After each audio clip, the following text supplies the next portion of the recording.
ఈ టెంపుల్ ధారాసురం ఐరావతీశ్వరుడు ఇందులో కొలువు ఉంటాడంట. నెక్స్ట్ తంజావూరు నుంచి నేరుగా ఐరావతీశ్వరు అంటే ధారాసురం అంటారు దీన్ని. ఈ ధారాసురంలో ఐరావతీశ్వరుడు కొలువై ఉంటాడు. సరే, ఈ టెంపుల్ బయటంతా ఇలా ఉంటుంది.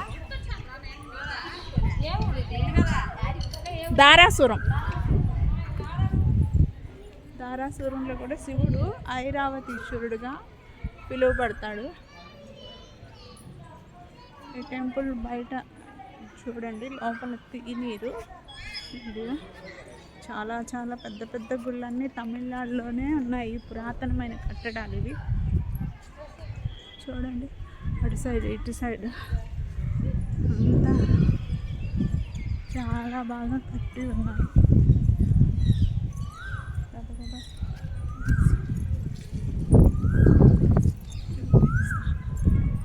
టెంపుల్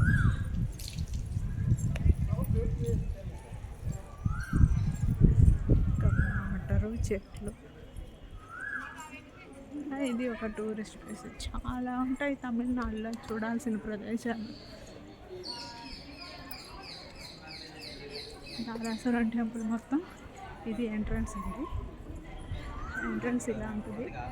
ఇలా అలా రైట్ సైడ్ నుంచి అలా ఒక రౌండ్ వేసుకొని వచ్చేసి ఇది దేవాలయం. అంతా పిల్లర్స్, లోపలంతా పిల్లర్స్